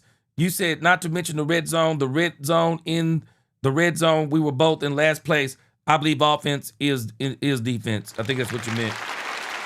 Yeah, on offense and defense. But yeah, those are the 5 keys for our defense. And we just got to see if their coach can get us there. Davis Worley, he said defense gave up 48. You got to score 50 to win. It's hard. But we're going to see what the Cowboys defense absolutely is. All right, but again, Angie, that wasn't actually going against what you were saying because I understand what you're saying. You want to see it happen on the field. I think that's where a lot of people are. And at the end of the day, that's the only thing that matters is what happens on the field. But I can tell you this, man, these doggone Dallas Cowboys, don't let them fool you. They are absolutely in win now mode. They want to win right now. All right, let's knock out these last couple of segments. And we're going to go over to 105.3 The Fan for these. But I heard this today, and this was the first time I heard it, about Jalen Thompson. Now, I told y'all before, Jalen Thompson is my favorite free agent pickup for the Cowboys. He was my favorite free agent pickup for the Cowboys because I believe that Jalen Thompson is going to be able to do some big things for the Cowboys, and especially now that they've added Caleb Downs. Well, something strange is going on. Let me let you hear what they said about this over here on 105.3 The Fan. Yes! Here we go! And this absolutely has me a little bit on the nervous side. Let's get the short form of it, and then I'll get the long form of it too. But this is what they reported today on 105. This is the biggest thing that came out I don't know if y'all have heard this. of OTAs with the availability. And this is the biggest thing that came out of OTAs with the availability. And it was kind of jarring when you got out there, which was Jalen Thompson was not practicing and nobody has said he was hurt. But he was out there with the rehab group the entire time. In fact, he was asked, Schotty was beforehand, like, who are we not going to see out there today? And Schotty goes, well, you won't see Easy. Duran's going to be on the resistance bands. Those are just the two that come to mind for me. Yep, I remember this. I didn't hear him say anything about Jalen Thompson. I didn't hear him say anything. But now they're reporting Jalen Thompson wasn't practicing. I guess right now it's like, oh, so the top guy you got in free agency, the one you've spent that's the most money they've ever spent on a player in outside free agency and annual value. Yeah, because we're not counting Gary. And he's supposed to be like starting on defense for you. Like he's like one of your big chips, and you just, I don't think you forgot. I think you're just like, this will be funny. I won't tell them, and then they'll go out there and they'll be confused as to why he's not out there. So hopefully we find out. Or they didn't want to reveal something. Yeah, no, but I mean, he knew that as soon as we saw him on the cords, we would ask. So it was like, oh, cool, I don't have to answer it right now. I can wait till Tuesday to answer this. But it'll be interesting to see in the press conference, first off, what Schotty has to say about why was he not out there. And then the second aspect of it will be, is he doing anything out there? Or is he dealing with some sort of surgery, or did something happen? So that was a little bit concerning to go out there and see, because it was like, all right, that's one of the main guys you were hoping to come out here and look at and see what he was going to contribute or how he was lining up. And this is the biggest thing that came out of OT. Whoa. That's a big deal right there. I really want to hear, it sounds like the Cowboys, excuse me. I'm not really sure, when you look at this Cowboys calendar, I don't really know what it is. The calendar, it looks like they've modified it or something, but I guess the Cowboys were on the field today and they're on the field tomorrow. So I'm assuming he's going to give a press conference tomorrow since he didn't give a press conference today, unless I missed it. So I'm sure he'll give a press conference tomorrow. And I guess he'll talk to us about I guess they'll talk about Jalen Thompson, because I can tell you now that they've noticed it, there will be questions tomorrow. Y'all let me know if y'all heard something. The lunatic said training staff just being overly cautious. Let me know in training camp. Yeah. So you're right. It could absolutely be nothing. It could be nothing, but it's a little strange he's out there on the cords. You're right. You never know. But I haven't heard anything about it yet. Let me see here. Has anybody heard anything about Jalen Thompson? But I haven't heard anything other than this right here. But people were saying he didn't practice. So I'm a little bit worried. Excuse me. The lunatic said, I am more worried when Broder said that Izzy looked like he's still a good ways away based on what he saw at OTAs. We're talking about Ezraku?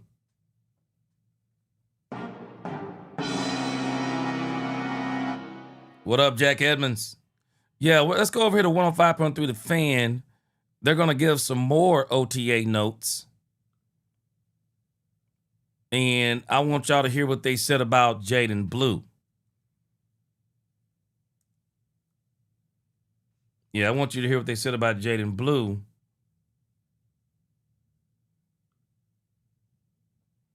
Okay. Y'all appreciate you, Michael Lee. God bless you. Okay, you said Broadus mentioned training staff said lower body injury.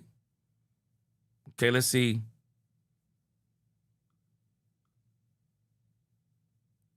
I saw this over here where Brian Broadus was talking. Let me see if I can pull up the clip. Week 1 OTAs. All right, let's pull that clip up. Thank you very much, Lucius. It is the G-Bag Nation. All right, let's get to... See, they were talking about the brutal heat. Let's just listen in. Here on 105.3 The Fan. It is time now for Krusty's Corner, brought to you by Greystone Roofing. Go to greystone-roofing.com. Here's the king. Hey, kids! Your old pal Krusty's gonna teach you 5 new words. You're not wrong about that. From Dallas, Texas, number 55, Brian Broadus. Thank you very much, Lucius. I appreciate you playing that. And thank you, Greystone, for being a part of this one, too. Thanks to my teammates for allowing me to go out there and watch a little OTA practice today. It's nice to get out there. You know what I figured out? My pleasure, Brian. You're welcome. You know, it's standing out of that field. Yep. It just tells you how close you are to standing out on the field at Oxnard. Oh, God, I bet it was a good feeling.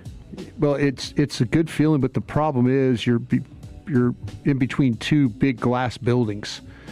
So it's like being in, it wasn't like terribly hot out there, but catching the reflections. And then there's not a lot of air movement out there. Just not a lot of air movement. Was it worse than Valley Ranch, you think? I tell you, there were some days at Valley Ranch where it was pretty brutal.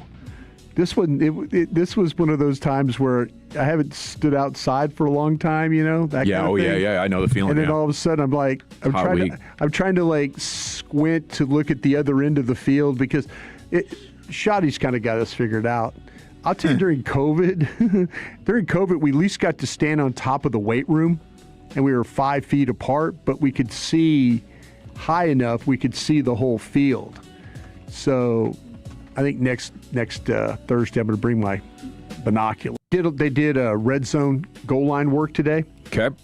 Me and Todd Archer determined that if you're doing goal line work during 7-on-7 and the quarterback spins out of there, that's a defensive win. Okay. Because we had some defensive wins today. Schotty was even saying it's a weird thing to say, but like defense, you do not have equal say to the football. Like the football is not yours. You've got to pull up. You cannot go full speed here. Yeah, that's got to be tough. Well, I tell you what though, they had some guys lining up in the secondary. No Bland, as I mentioned. We all know about the foot. No Thompson either. Was not practicing. Jalen Thompson wouldn't practice. So I think by the time we get the show, maybe by the end of the segment, I'll have an answer what he's kind of dealing with right now.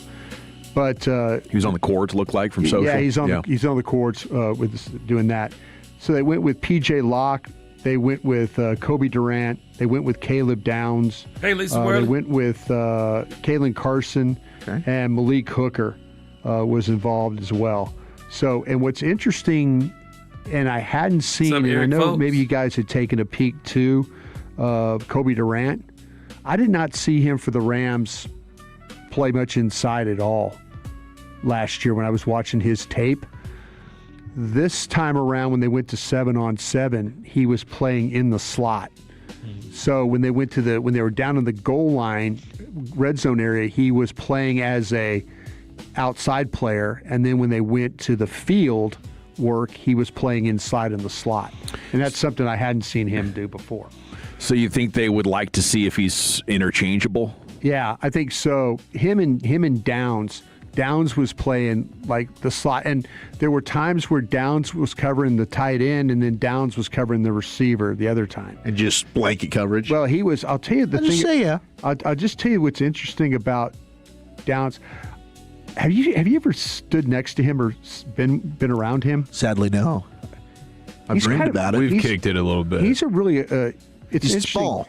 He's not as tall as you would think, but he's really stocky. He's built. I mean, he's like really. He's one of these guys that's like a sturdy looking player. He doesn't look dense muscle. Yeah, he doesn't look light. And I'm not saying he's a fat guy or anything like that. I'm saying, Mike, in his uniform. Yeah, he's filled out. I was thinking he was probably a little bit taller on film, a little bit more kind of length to him.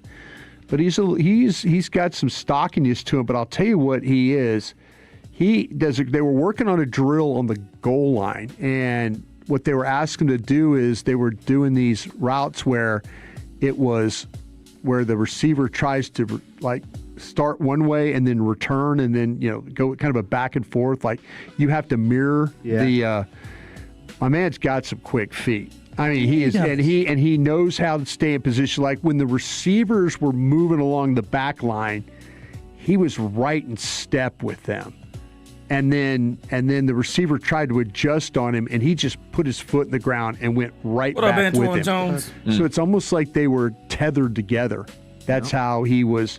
That's how he was moving. But I didn't realize. I was like, who was he working against?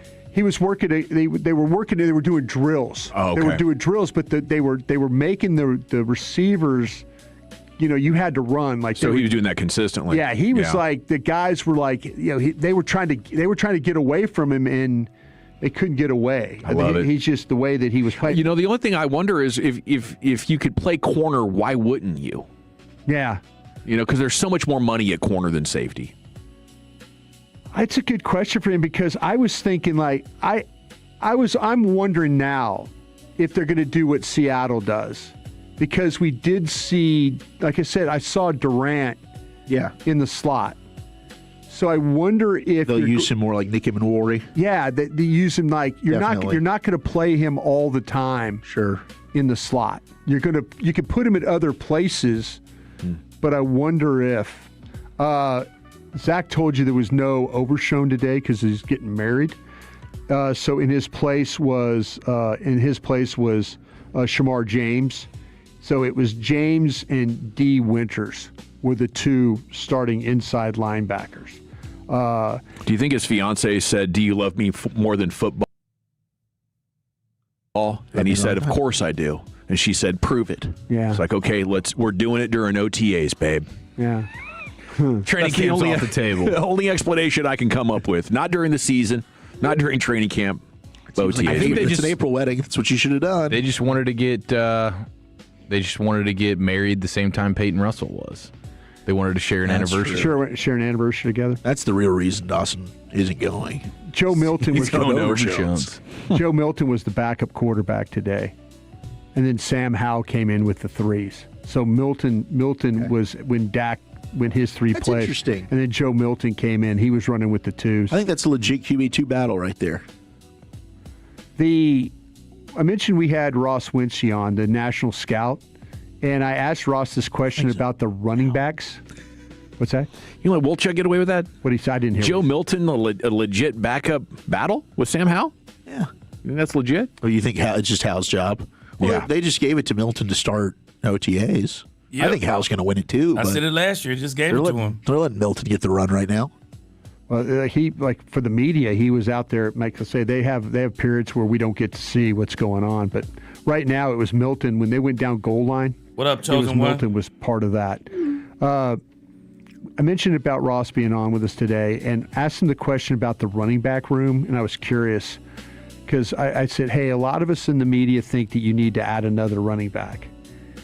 And he was saying, listen, I'm not just kidding you here. He goes, actually, Jaydon Blue is getting better. Let's go. He's getting better. And that's music to my ears, dude. So, and I mean, getting better in the way of professionalism and stuff like that. Hanging out with Rashawn Gary a little bit. Yeah, he's a grown man. He said that, he goes, listen, I get it.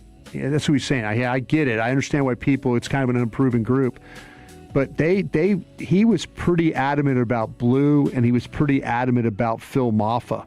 I'm a Maffa guy. Being a part of this. And so keep an eye on that. They coming from him, they like their room. So I don't know if they're going to add another running back. It sounds like to me they're going to go into this thing with the running backs they got in their room. Trust your draft evaluations, and there's definitely upside with those guys. I mean, for sure. If Jaydon Blue can get his S together, right, it's going to be fantastic for this offense. Here's a question for you, because Nick Harris pointed out that Marquez Valdez-Scantling actually got some run with the first team. He did. Did he stand out to you in any way? I mean, not in the point. The guy I noticed was Flanoy. Okay. Yeah, Todd said Flanoy had a touchdown, which I'm sure you saw. That's the guy who I noticed. I noticed Flanoy, and then Ferguson had a couple of catches, and that's where I noticed him because he was getting covered by Downs. So that's where those clear out routes. I think you like Flanoy to be a technician, be a possession guy, but I think to what we were just saying about Christian Watson, these teams are obsessed with a guy who can run in the 4-3s to get down the field, love of the game routes. Yeah.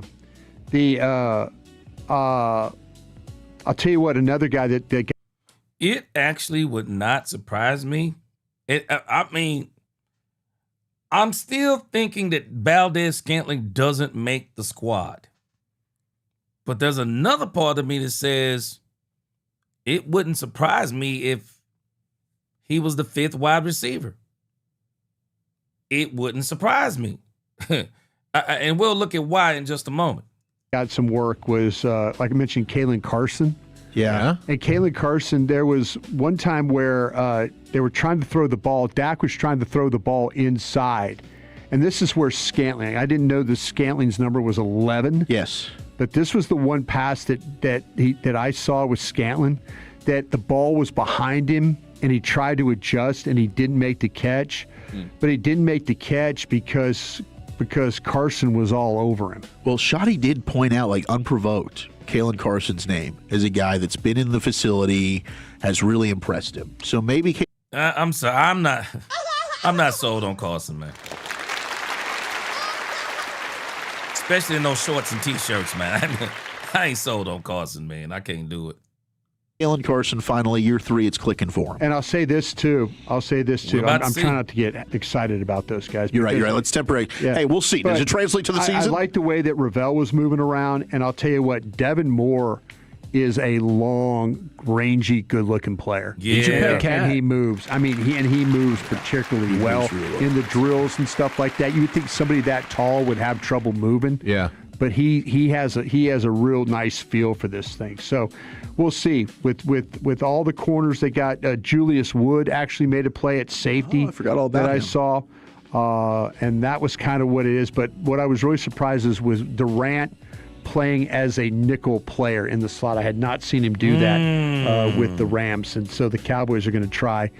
And maybe this is where that's him and Downs are going to be the interchangeable slot players. Yeah. It looked like they felt like he was a decent option early in his career, but last year they almost stopped entirely. They stopped. I did not see one game where he was playing, and I think I looked at 7 where he was out there playing, and I did not see him. I think the snap count was 36 in the slot last year. Okay, well, I obviously he did it, but for the Cowboys, boy, he did it a lot in the practice the other day, or actually today's practice. Right on. Thanks for the report. Yeah, I mean, everything I've heard so far, the lunatic was saying that it sounds like it's some kind of small upper body thing with Jalen Thompson, nothing to really be concerned about. I'm sure Schotty will say the same thing tomorrow. Looking forward to that press conference. Ryan, I believe Overshown might have met his fiance in college or somewhere,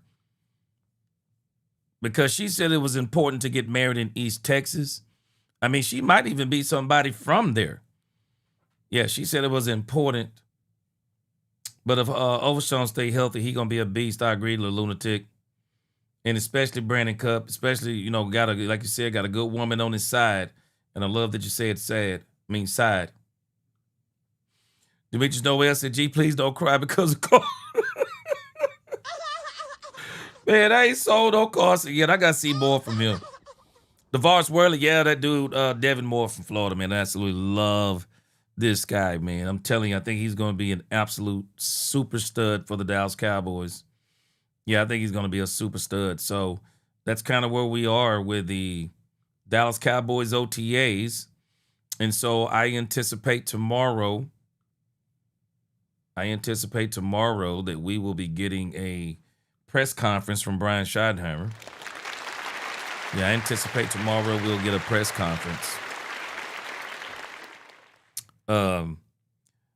But man, in the grand scheme of things, man, I like a lot of the things that, we're hearing about the Dallas Cowboys, things that we're hearing, things that we're, things that we're hearing as far as the coaching staff goes and all of those things.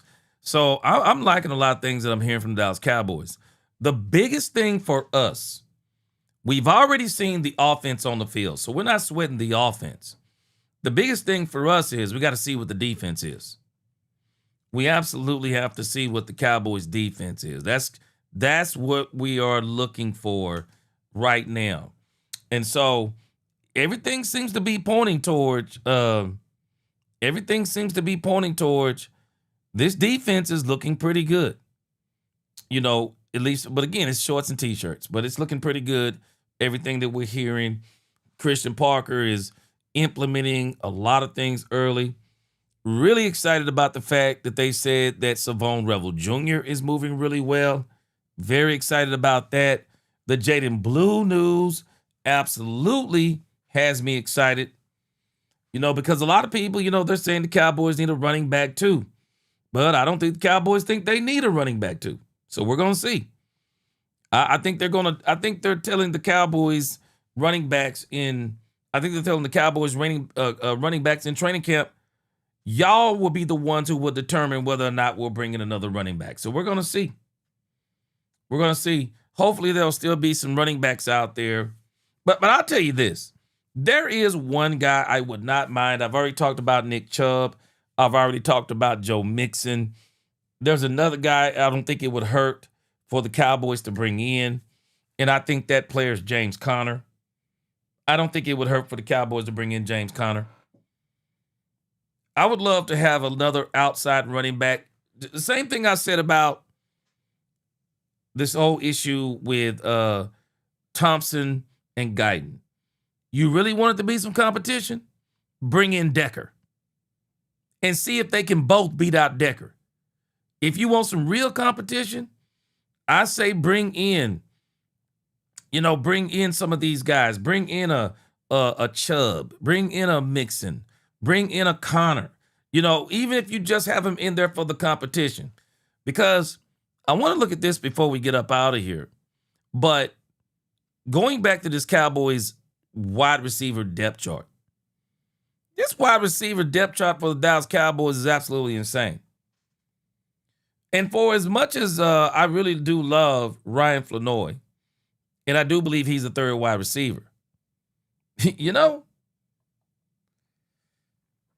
don't know. Let's look at this for a second. I mean, the Cowboys seem to be running, and some of this is because of George Pickens not being here.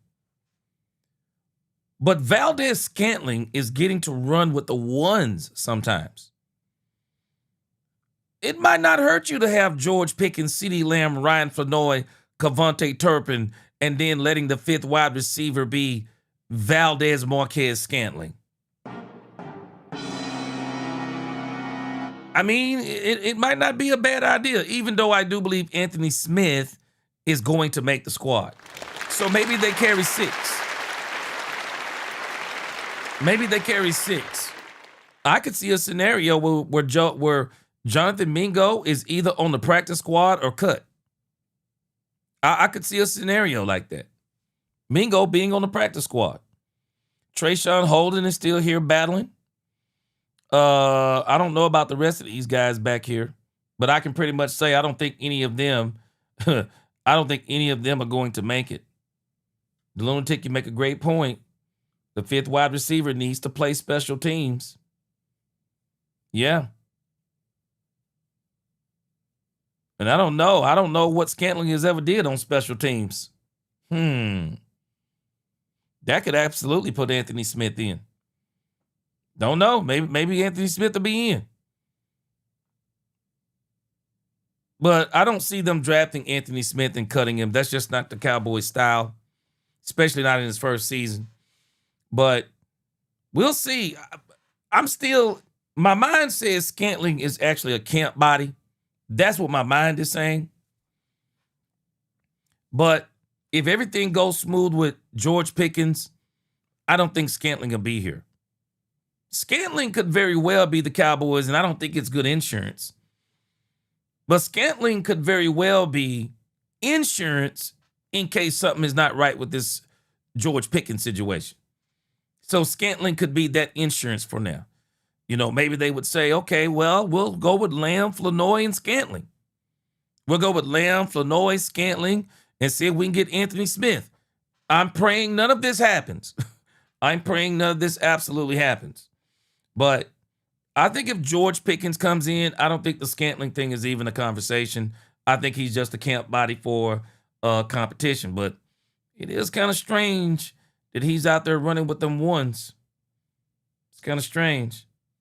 Star Guardian said, heard brothers tell Vach lower body tightness. Okay, so it don't seem like nothing. So I expect to hear the same thing from Brian Schottenheimer tomorrow. Yeah, CeeLo's, what up? Yeah, very deep at the wide receiver spot. Yeah, talking up. Yeah. Man, I was laughing when I saw that Brandon Ayuk thing. I said, boy, Cowboys ain't bringing no Brandon Ayuk.